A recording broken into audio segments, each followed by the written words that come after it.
Bonjour et bon sabbat. Aujourd'hui, nous allons débuter ce sabbat avec le chant Prosternez-vous dans le Donnez-lui-Coire 211. Vous pouvez vous lever, excusez-moi.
Nous allons prier.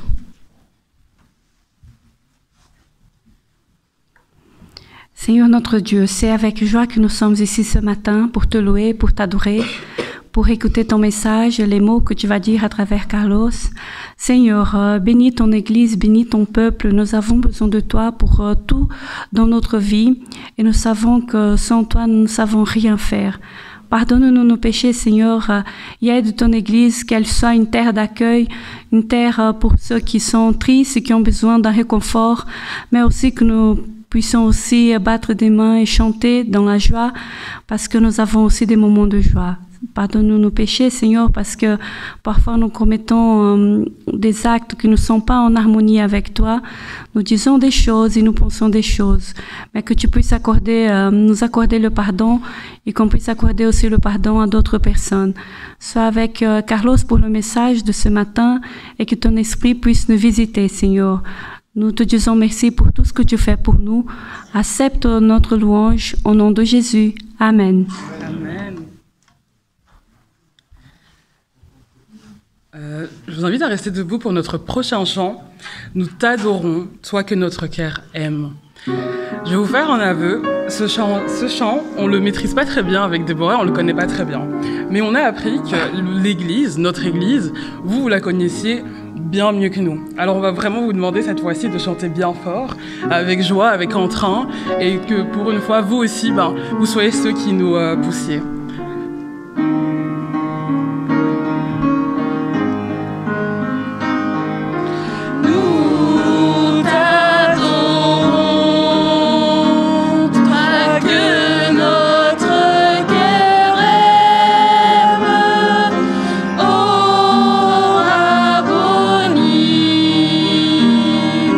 Nous avons soif de ta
Merci beaucoup. Nous allons continuer ce moment d'adoration avec un chant qui me met automatiquement joyeux. Je passerai ma vie. Le 295 dans le Donner le gloire.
Pour clôturer ce moment de louange, je vous invite à chanter avec nous Tendre Père, le 215 dans le Donnez-lui gloire. Tendre Père.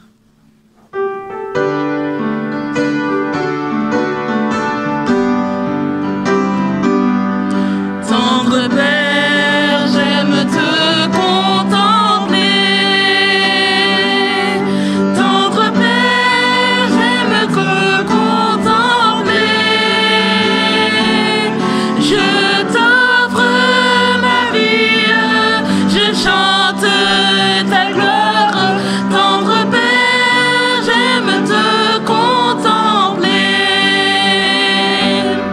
Fils de Dieu, j'aime exalter ton nom. Fils de Dieu, j'aime exalter ton nom. Tu m'aimes, tu m'aides, tu combles ma vie. Fils de Dieu, j'aime exalter ton nom. Saint-Esprit, tu éclaires ma vie. Saint-Esprit, tu éclaires ma vie.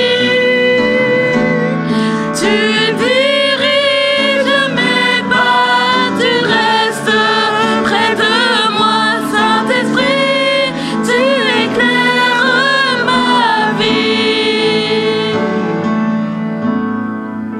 Amen. Je vous invite à vous asseoir et à ouvrir vos Bibles pour la lecture biblique.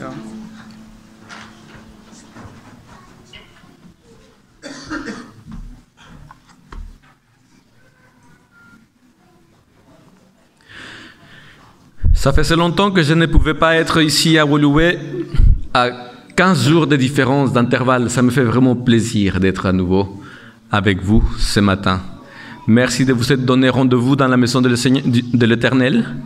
J'espère que nous pourrons ensemble nous réjouir de ce qu'il a à nous dire par sa parole. Je vous invite à prendre vos Bibles, s'il vous plaît, dans l'évangile de Luc. On aura besoin de l'évangile de Luc. Luc au chapitre 15, s'il vous plaît. Luc chapitre 15. On va lire les 2 premiers versets. Luc 15, 1 et 2. Vous l'avez? Oui? Ok. Je lis. Les collecteurs d'impôts et les pécheurs s'approchaient tous de Jésus pour l'écouter. Les pharisiens et les spécialistes des Écritures critiquaient Jésus en disant « Cet homme fait bon accueil aux pécheurs et mange avec eux. » Je répète la critique. cet homme fait bon accueil aux pécheurs et mange avec eux. Quand a été la dernière fois que vous avez accueilli un pécheur manger chez vous? Non, je vais le dire autrement. C'est quand la dernière fois que vous avez invité le pasteur manger chez vous? Non, le pasteur, lui aussi, c'est un pécheur, vous savez. Mais je sais que vous me comprenez, entre pécheurs, on se comprend. En tout cas, ce jour-là, nous raconte Luc, Jésus était entouré de pécheurs, un peu comme ce matin. Mais on dirait que ce n'était pas n'importe quel pécheur. Vu les critiques dont les pharisiens et les spécialistes des Écritures ont gratifié Jésus, on dirait que pour eux, les pécheurs avec qui Jésus traînait étaient des pécheurs, plus pécheurs que d'autres pécheurs. Tellement plus pécheurs que les autres, qu'il ne fallait pas les accueillir, encore moins accepter d'aller casser la croûte à la maison chez eux. Mais si au moins ils avaient été des païens, ça aurait pu passer comme de l'évangélisation. Mais non, c'était des juifs. C'était des juifs qui travaillaient pour des païens contre les juifs. Pire que ça, tu meurs. Il n'y a pas plus pécheur que ça. C'est vrai, il faut accueillir les pécheurs, mais quand même, pas n'importe quel pécheur. Il faut raison garder, il faut savoir choisir ses pécheurs. Et évidemment, Jésus, on dirait qu'il ne savait pas choisir les pécheurs avec qui il voulait traîner. Mais nous trouvons la racine de cette façon de penser dans l'histoire du peuple d'Israël. Le long de son histoire, Israël était arrivé à la conviction que sa déchéance était liée à sa désobéissance à la loi divine. Ils avaient été tellement loin que même Jérusalem, même le temple avait été détruit. Et le peuple d'Israël était parti même en exil pendant 70 années en Babylone. Du coup, depuis, ils se sont proposés d'être des fidèles observateurs de la loi. Et ils étaient rentrés en Israël. Mais malgré tout, ils continuaient à être une nation soumise, mais cette fois-ci soumise par les Romains. Alors, cette situation, on obéit, mais ça n'apporte rien, c'est frustrant, vous comprendrez. Et plus le temps passait, qu'est-ce qu'il désirait que le Messie prophétisé arrive? Ce Messie conquérant, ce roi capable de guider le peuple dans la bataille, de terrasser l'ennemi, d'envoyer des plaies mortelles, le feu du ciel et même un ange qui pouvait annihiler les ennemis, faire le travail à leur place. L'Ancien Testament est rempli d'histoires comme ça. Qu'est-ce qu'il désirait que le Messie arrive? Il avait besoin de Dieu tel qu'il est décrit partout dans les psaumes. Le roc, le bouclier, le haut rempart, le corne du salut. Combien il devait aimer, je pense, le psaume 21, du verset 9 au verset 14, qui dit ceci: « Ta main trouvera tous tes ennemis. Ta main droite trouvera ceux qui te détestent. Tu les rendras comme une fournaise ardente, le jour où tu te montreras. Le Seigneur les engloutira dans sa colère, et le feu les dévorera. Tu feras disparaître leur postérité de la terre, et leur descendance d'entre les humains. Ils ont tramé le mal contre toi. Ils ont monté une intrigue, mais ils seront impuissants, car tu leur feras tourner le dos, et avec ton arc, tu leur tireras dessus. Lève-toi, Éternel, dans toute ta force. Nous voulons chanter, célébrer ta victoire. » Et le peuple certainement disait « Amen. » Quand le Messie serait arrivé, les pharisiens et ces spécialistes de la loi étaient convaincus. Les méchants n'auraient plus qu'à se tenir. Surtout les pires de tous, ces traîtres des Juifs qui avaient pactisé et travaillé pour l'ennemi. Mais comment est-ce que le Messie pouvait arriver si le peuple n'était pas obéissant à 100%? Si on continuait à traîner avec des pécheurs ultra plus pécheurs que les autres. Donc, quand on comprend cette logique, on comprend mieux la critique qui a été faite à Jésus. Cet homme fait bon accueil aux pécheurs et mange avec eux. L'essence de la critique est simple. Jésus, tu es trop gentil avec les trop pécheurs. Pourquoi est-ce que tu les fréquentes? Pourquoi est-ce que tu les traites aussi bien? Certainement que Dieu ne pouvait pas cautionner l'attitude de Jésus. Il pensait, les pharisiens. Mais vous savez, Jésus ne fréquentait que les personnes socialement acceptables ou inacceptables, plutôt. Jésus ne fréquentait pas que les personnes socialement inacceptables. Il fréquentait aussi d'autres franges de la population. D'ailleurs, Luc dit que pas très longtemps avant, après la synagogue, il s'était fait inviter par un des chefs des pharisiens, la haute société spirituelle, la crème de la crème. Et pas que ça, quand il est arrivé à la maison où il s'est fait inviter, il y avait d'autres pharisiens et d'autres spécialistes des Écritures. C'était vraiment... c'est comme si vous vous faisiez inviter par tous les anciens de l'Église. Ah, magnifique. Quel privilège. Cela va de soi. Ces pharisiens et ces spécialistes de la loi ne faisaient pas partie du fans club de Jésus. Et du coup, le repas s'est mal passé. Parce que la différence entre Jésus et les autres était trop grande. Son humilité et son amour détonnaient beaucoup avec leur orgueil et leur mépris des autres. Et chaque fois qu'il ouvrait la bouche pour leur expliquer qui Dieu est vraiment, ça ne faisait que marquer combien ils s'étaient trompés au sujet de Dieu. Je pense que ce jour-là, le repas a dû avoir un goût tellement amer pour les pharisiens et les spécialistes de la loi autour de la table.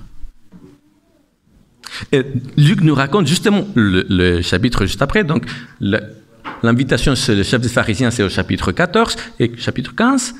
Luc nous dit que les pharisiens et les spécialistes de la loi vont critiquer Jésus et vont lui dire « Ah ben, avec nous, tu t'y plais pas, hein? Tu ne nous accueilles pas vraiment, on s'est pas très bien senti avec toi, mais avec les autres, avec ces pécheurs-là, tu les accueilles. Et en plus, il est évident que tu te plais avec eux. » Cet homme fait bon accueil aux pécheurs et mange avec eux. Donc c'est un questionnement devant lequel Jésus se trouve. Et face à ce questionnement, pourquoi Jésus, tu es ami des pécheurs, pourquoi les traites-tu aussi bien? Regardez que Jésus ne va pas dire qu'en fait, ça n'a aucune importance avec qui tu traînes. Ça n'a rien à voir avec ça.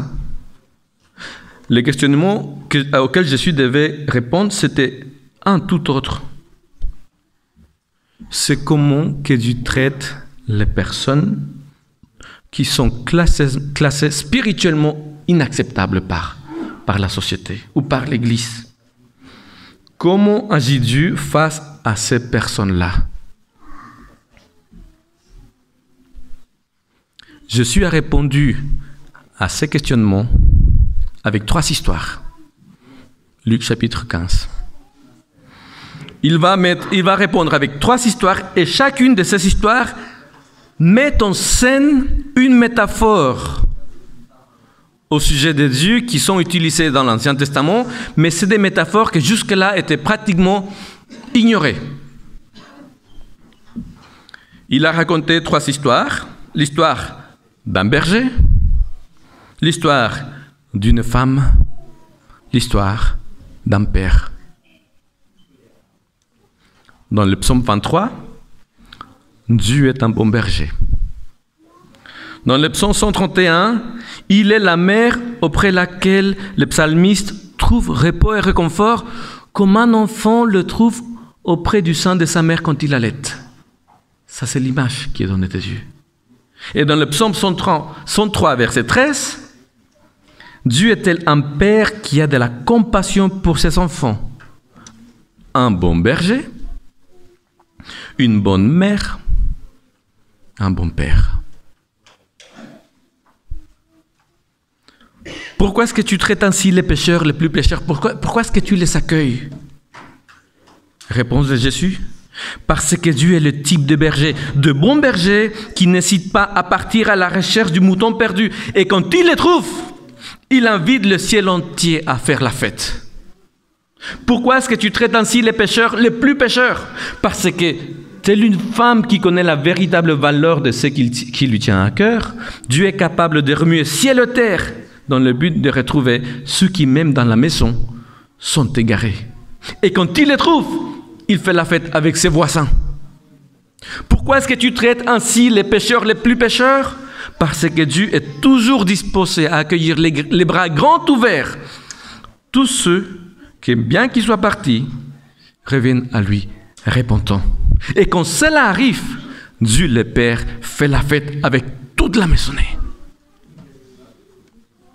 Un bon berger, une femme concernée, un bon père. Jésus a choisi de répondre en utilisant la voix minoritaire au sujet de Dieu dans l'Ancien Testament. Mais entendons-nous, les métaphores majoritaires au sujet de Dieu dans l'Ancien Testament ne sont pas mauvaises. Mais c'est tout de même curieux que quand on les utilise dans l'Ancien Testament, elles sont massivement utilisées comme ceci, surtout dans les psaumes. Nous, les croyants, nous, les justes, nous sommes opprimés par les autres. Les autres, c'est les méchants. Les autres sont contre nous. Nous avons besoin de nous cacher en toi, Seigneur. Nous avons besoin de trouver en toi notre refuge. Seigneur, sauve-nous des autres. C'est vrai. Il arrive dans notre vie qu'on puisse se trouver dans des situations difficiles, des situations où, en lisant les psaumes, on se dit « Mais c'est ce que je ressens, voilà ce dont j'ai besoin. » C'est vrai. Mais le fait, c'est que si nous nous habituons à vivre avec la conviction que les autres, c'est des méchants, que les autres sont partout, les méchants sont partout, et qu'ils sont des mèches pour nous détruire, car nous sommes les élus, nous sommes les justes du Seigneur, les fidèles, on peut finir par développer un sentiment de paranoïa. C'est pas obligé, mais c'est vite arrivé. Le monde est contre nous. Et vous savez, à force, Israël avait fini par s'isoler spirituellement et idéologiquement. Et pourtant, quand vous regardez dans les enseignements de l'Écriture, s'isoler des autres, refuser les autres, ça ne fait pas partie des enseignements de Dieu, des enseignements de Jésus. Et d'ailleurs, quand on regarde les écrivains du Nouveau Testament, quand ils réfléchissent au sujet de Dieu, ils n'utilisent plus du tout les métaphores majoritaires dans l'Ancien Testament, sans pour autant nier les réalités qu'on voit. Hein. Du puissant, du conquérant, oui, d'accord, mais ils ne vont pas utiliser ça. Ils vont utiliser d'autres métaphores. C'est comme si après Jésus, parce qu'ils sont vécus avec Jésus, ils l'ont vu de près, c'est comme si après l'expérience de Jésus-Christ, ils s'étaient rendus compte que l'image qu'Israël s'était faite de Dieu, basée sur les métaphores majoritaires de l'Ancien Testament, en fait, elle ne rendait pas justice à Dieu. Elle fourvoyait les croyants de qui Dieu est vraiment. C'est comme s'ils avaient compris que Dieu ne veut pas être cherché parce qu'il délivre, mais parce qu'il aime. Que Dieu voudrait être suivi, non parce qu'il peut nous donner quelque chose, mais parce que nous avons compris qu'il est digne de notre confiance. C'est comme s'ils avaient compris que Dieu ne rejette aucun de ceux qui s'approchent de lui avec l'envie d'échanger leur vie pour un mieux et qui veulent le suivre, marcher après lui. Voilà pourquoi quand Jésus répond, il utilise la métaphore d'un bon berger, d'une femme concernée, d'un Père plein de pardon, d'amour, de compassion, un Dieu qui accueille.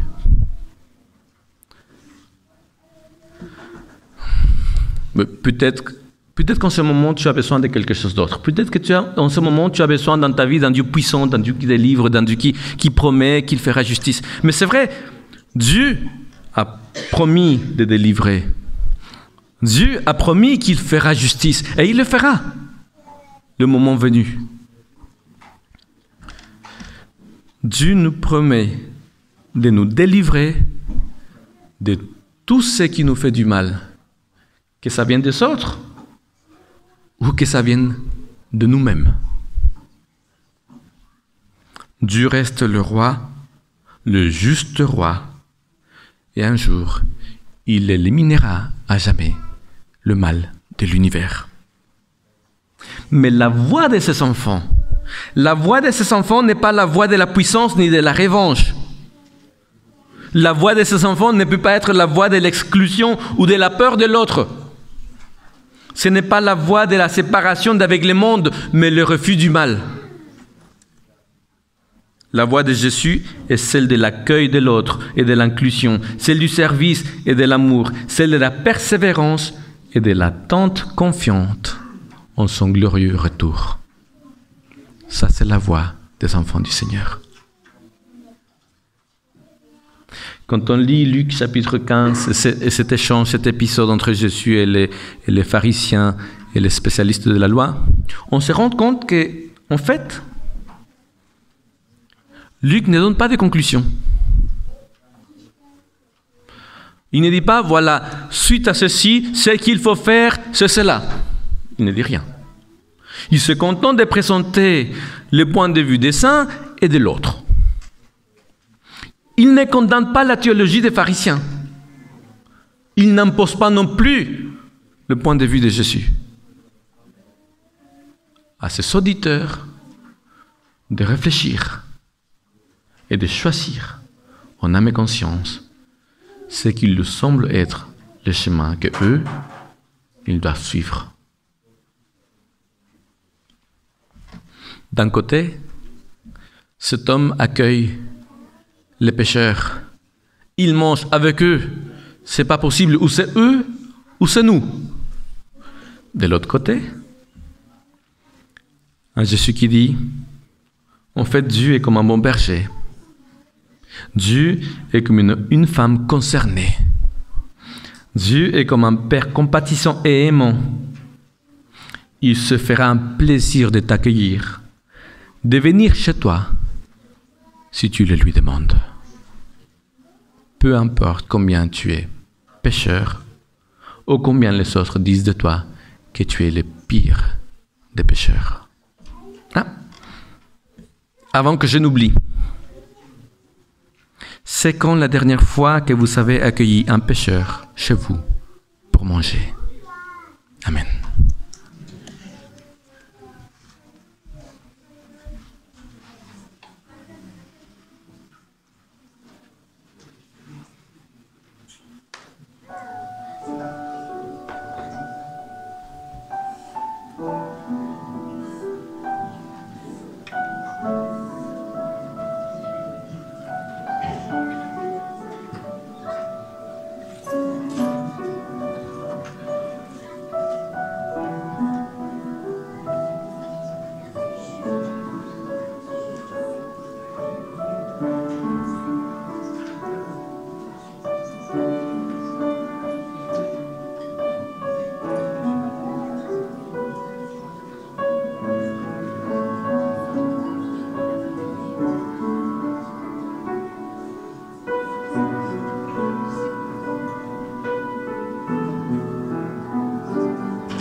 Du coup, nous allons continuer cette chanson avec le près de Jésus. Nous sommes tous pécheurs, mais cela ne veut pas dire que nous ne pouvons pas être près de Jésus.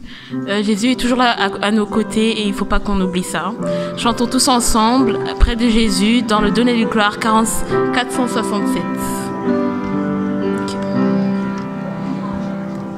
Près de Jésus, je trouve un sûr asile, et si mon ciel est parfois menaçant, il me rassure en lui, je suis tranquille, dans ma faiblesse agit son bras puissant.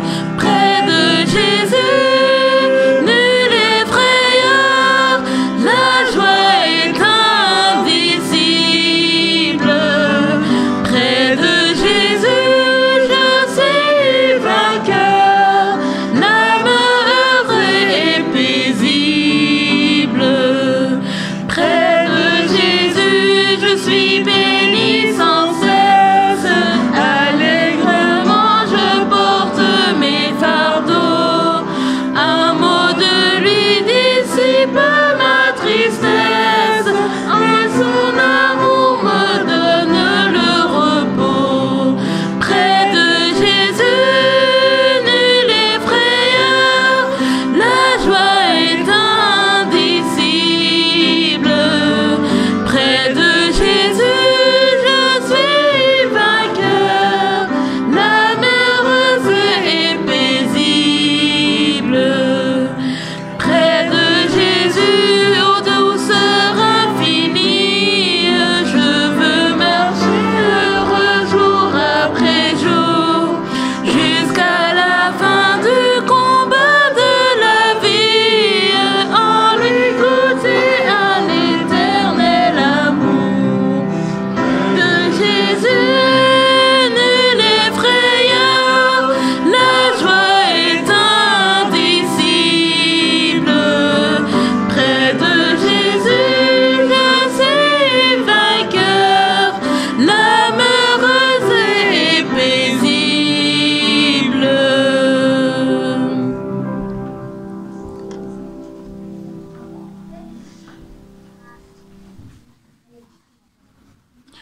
Notre Dieu, notre Père, combien c'est facile de se laisser emporter par des préjugés, combien c'est facile de mettre une étiquette sur les autres, et combien c'est difficile de la leur enlever. Seigneur, en Jésus, nous apprenons, nous comprenons que n'importe qui vient à toi, tu l'accueilles, tu ne le rejettes pas. Si nous sommes supposés être tes enfants, ceux qui grandissent à ton image, de gloire en gloire, alors aide-nous, Seigneur, à apprendre de toi et à avoir une attitude similaire vis-à-vis de ceux que peut-être les autres rejettent. Permets-nous de revenir sur nos pas si nous-mêmes nous avons rejeté d'autres. Aide-nous, Seigneur, à être des personnes en ton nom qui accueillent, qui reçoivent et qui donnent en retour de l'amour, de la compassion, de la bienveillance. Ce n'est pas facile, mais c'est ta volonté pour nous. Alors aide-nous à vivre selon ta volonté. Au nom de Jésus. Amen.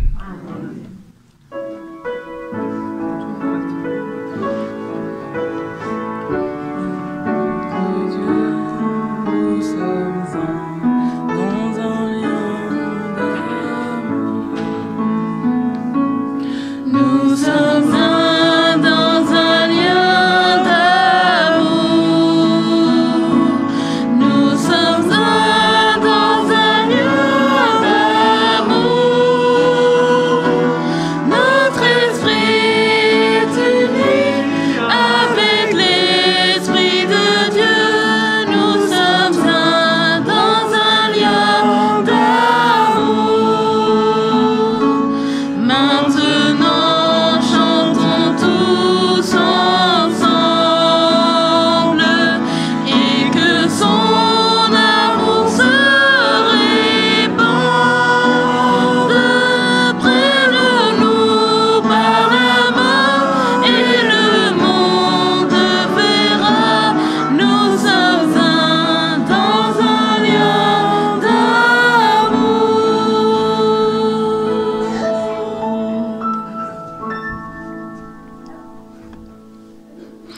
Mais je vous dis, à vous qui m'écoutez, aimez vos ennemis, faites du bien à ceux qui vous détestent, bénissez ceux qui vous maudissent, priez pour ceux qui vous maltraitent. Ne rendez pas le mal pour le mal, ni l'insulte pour insulte. Bénissez, au contraire. Vous le savez, c'est à cela que vous avez été appelés, afin d'hériter de la bénédiction.